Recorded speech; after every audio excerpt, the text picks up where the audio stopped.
to go. Well, good afternoon everybody and welcome to Live from the Archive. My name is Tom Ferber and I'm an Engagement Learning Officer here at London Metropolitan Archive. So this is part of a regular event series that we run where we spend a little bit of time with a single or a handful of items on display in our exhibition. And this is a new, same day as usual, but a new time slot. So we've moved it slightly earlier. So this will be our new time slot, 12:30 on a Tuesday. And we're going to have this on the first Tuesday of the month as well. So to give a bit of a regular schedule. But obviously it's hard to get a routine set up. So there will be no Live from the Archive next month because that's our annual closure period, but we'll return on the first Tuesday of the month in December. So that's what we're doing. So the Live from the Archive series, as I say, is where we look at a few items from the exhibition. Normally I have an assistant, but today I'm flying solo, as it were. So forgive me if I'm in two places at once, speaking to you here and also diving here on the screen occasionally. So I'm going to be in two places on sort of an experiment. And so welcome people in person, welcome people at home. If there are any problems with the sound, with the stream, anything like that, I am monitoring the chat, so please feel free to pop it in there and we'll get that sorted as soon as possible. But fingers crossed, everything will be set up just fine. I did test it this morning, but you never know, no matter how many times you test.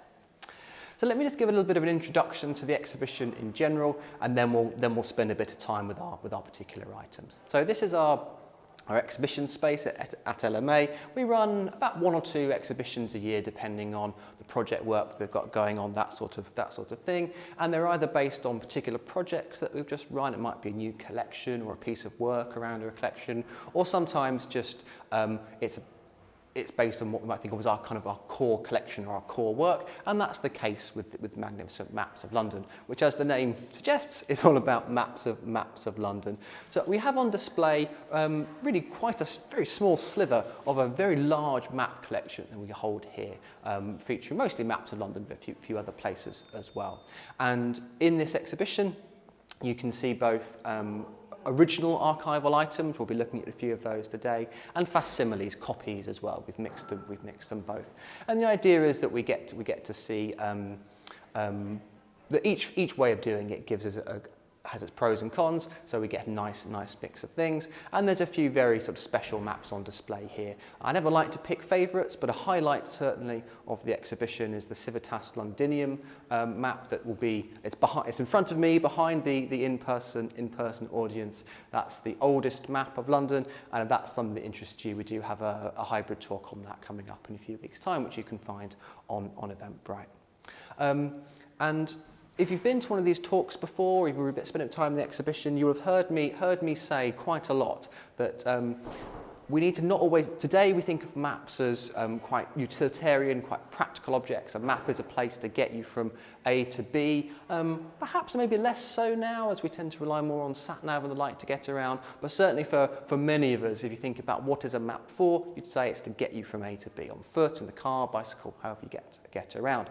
But most of the maps on display in this exhibition don't fall in that category. They're either for sort of some formal legal purpose, be it a court case, a court dispute, or perhaps land ownership, or perhaps just an art object, a way of displaying your refinement in class, of the kind of things that you can collect. So I spend most of my time disabusing people that maps are practical objects, but not today. Today we are looking at maps that are still beautiful art objects, all of those things that we've talked about, but we're going to see the first inkling, the first sort of little the fish coming out of the water, as it were, of maps not just as art objects, but maps as practical utilitarian objects for getting around. And we're going to start sort of right at the beginning. So forgive me whilst I just change the slide to this slide. So at home now, you should see that the slide has just changed and there's a printed map of London. If there are any problems with that, do just let me know. So we are, for those in the room, we're looking at this little map here, and I'll probably invite you to look at it sort of in detail afterwards. And for those of you at home, that looks like that's changed. Just changed okay just now, so that should be fine too. So this is a map that was first published in 1593. It's quite diminutive in stature. It's 24 centimetres by 17 centimetres, so quite a small object compared to the grandeur of some of the maps on display in the exhibition. it has many of the features we'd expect from a map published in 1593. First of all, it's in this sort of bird's eye view, this rather charming sort of three-quarters view, not the top-down view we're used to with modern mapping. And this three-quarters view allows us to see buildings highlighted in a degree of detail. We see houses sort of replicated, but we see individual landmarks like St Paul's Cathedral, London Bridge, the Tower of London, those sorts of things drawn something like true to life.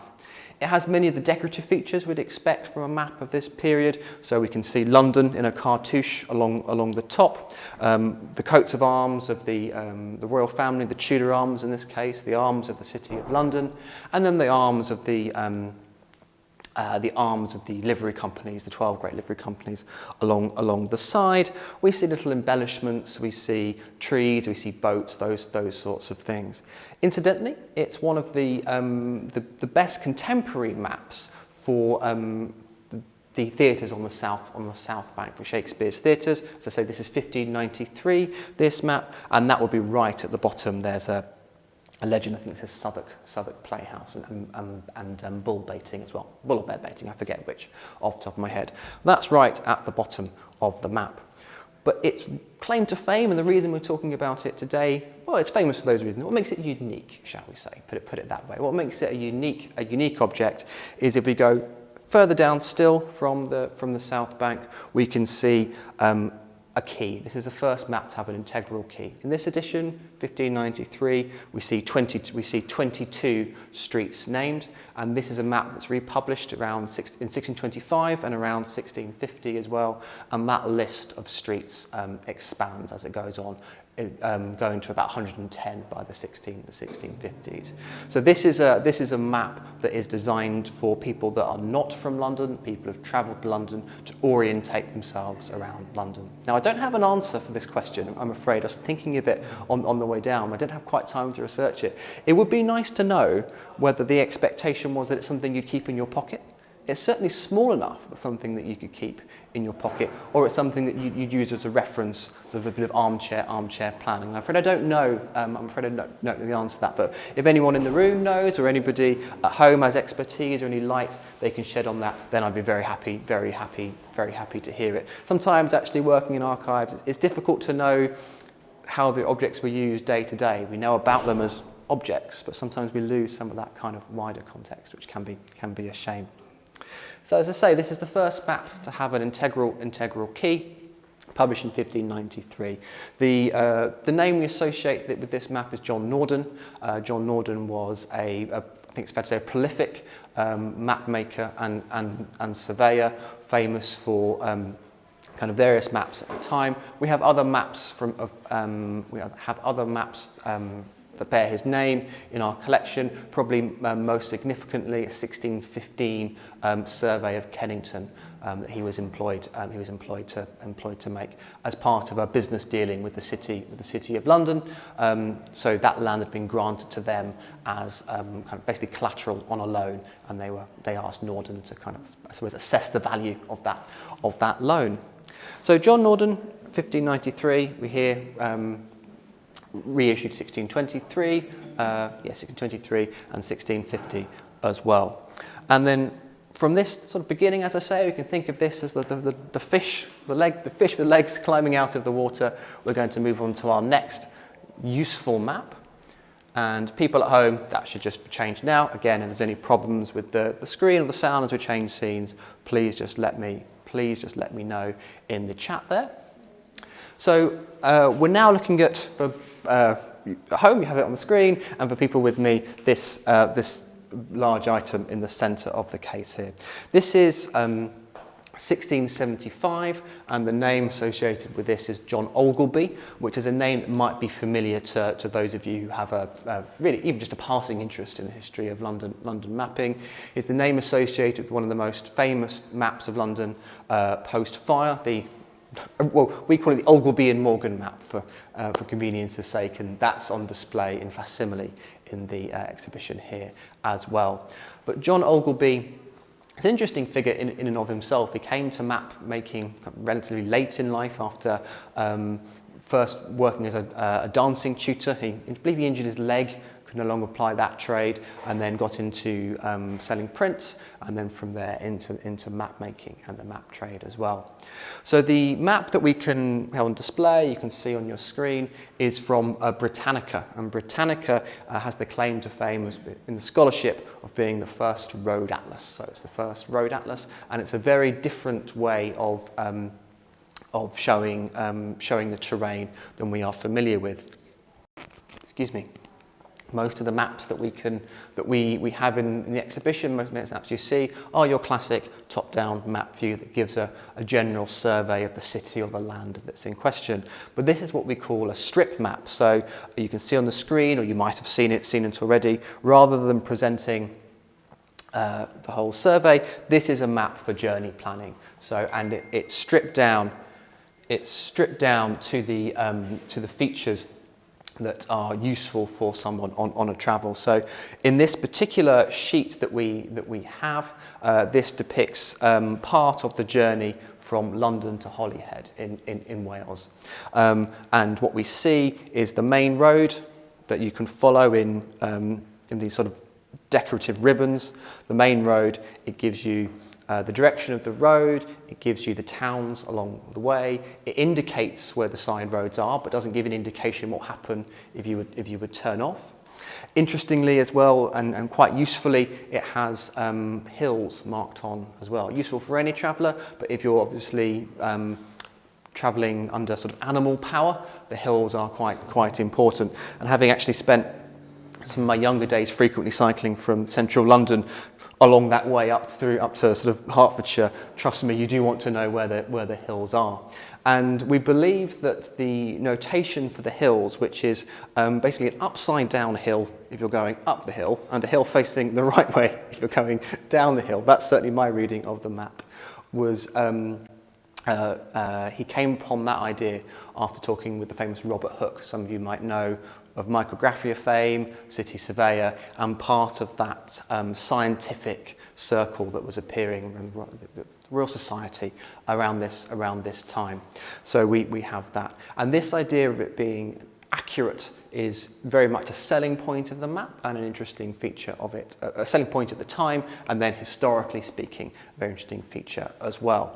So we in the literature we read as well, that this is the first map to accurately show the mile measurements along the way, and I believe I'm not over-egging the pudding if I say this is the first map to use the statute mile as well in this form.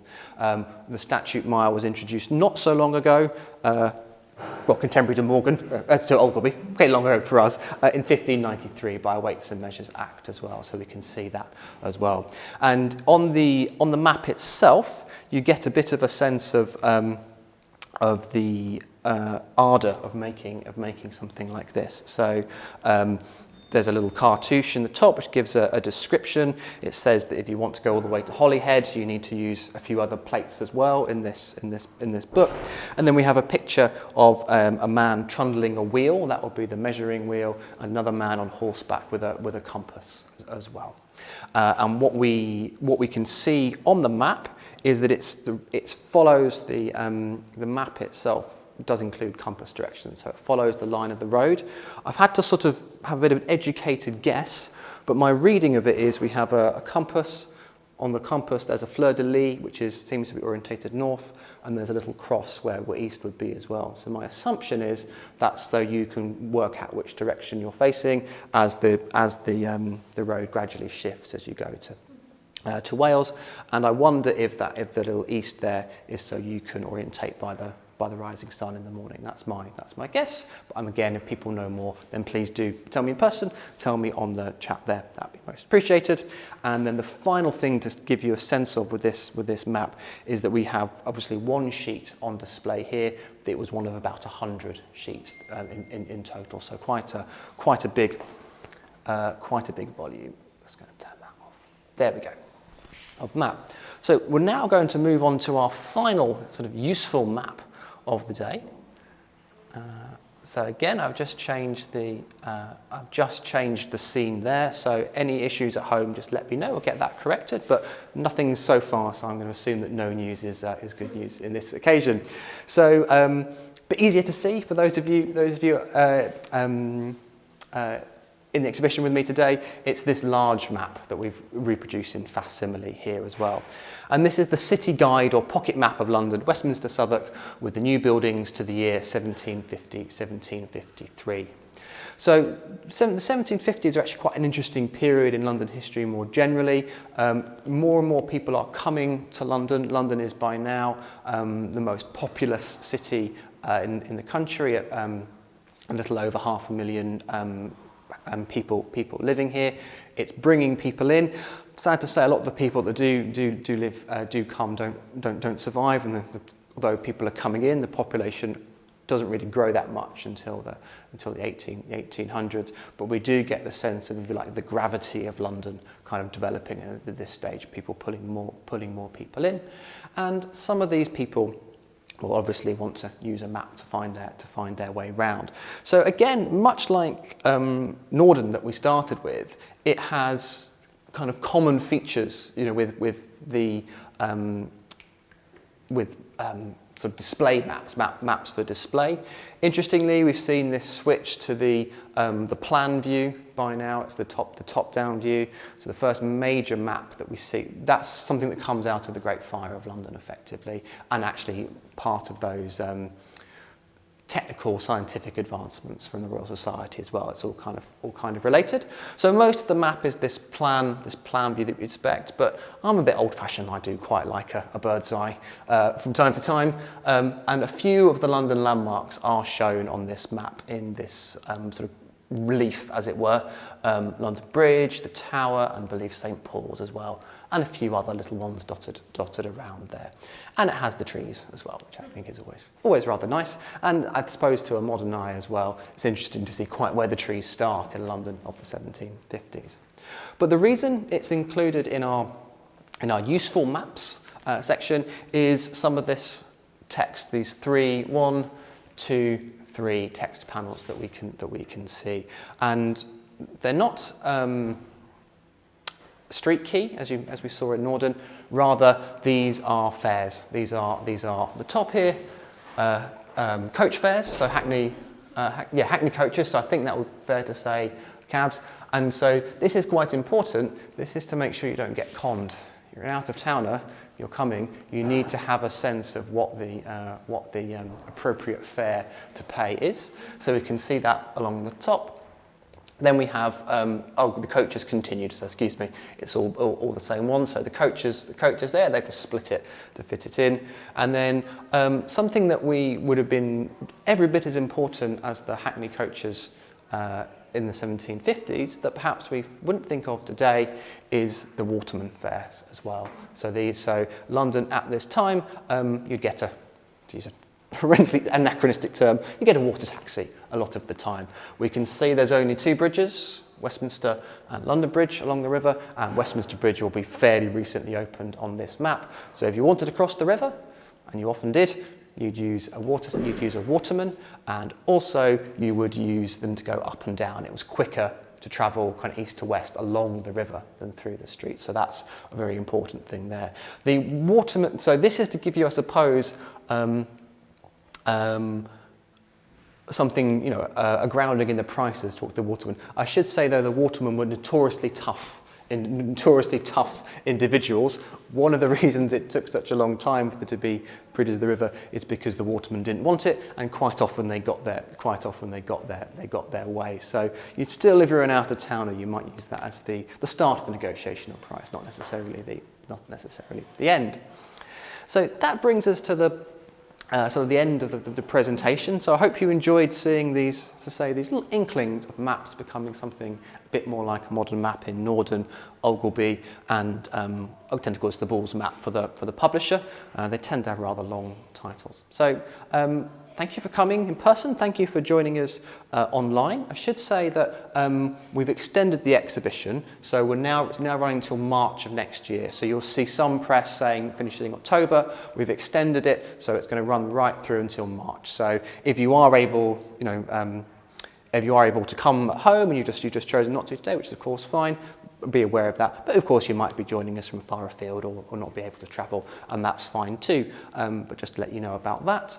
As I say, we won't have a line from the archive next month because it'll be our annual closure period, but we'll come back again in December where we'll be talking about, I suppose, maps are useful in a different way. We can talk about the famous Booth map, talk about that. But before that, we've got a couple of talks on maps coming up. It'll be the third Tuesday in October. I think, yeah, 22nd, be about the third Tuesday in October. We're going to be talking about some of the early maps, so going into a bit more detail on Civitas Londinium and its kind of cousins, as I like to think of them. And we'll also be having a look at how we can sort of tell the story of the amazing growth of London in the 19th century through maps, both its changing geography, but some of the social issues as well, poverty, disease as well. We'll be looking at that as well. So I do hope you can join us for some of those. Thank you again. Any questions? We'll start with questions for people in the room, and then we'll go on to questions on the chat, and we can flip between. So over to you. Yes? A question about the one that's in kind of strips. Yes, yes. Did it show like staging posts, pubs, places to stay? Absolutely, yeah, exactly, right. So just for the benefit of the people at home, the Ogilvy, the strip map, does it show places to stay, that kind of thing? Yes, it does. So it shows places to stay, towns, and there's even some sort of manor houses and the like as well. The implication, certainly our curators think, is that one might be worth a detour and have a bit of a look. So I suppose the modern equivalent of, oh, there's that nice National Trust property that I fancy seeing. I'll make a diversion and see that. Thank you. Other questions? Yeah. What did the road correspond to up to Holyhead? Oh, as in the modern road. I assume it would be the Great North Road, which is the A1. I want to say. Oh yes. So the route it seems to go is it seems to go north, and then to sort of Shropshire and that way. I think. My Welsh geography isn't great, but that would be plausible, right? Yeah, up to the Midlands and then to the coast that way. Yeah. Thank you. Other questions in the room for now? No? Jolly good. I'm just going to see if there's any questions at home. So. None so far. I'll just type in just to help.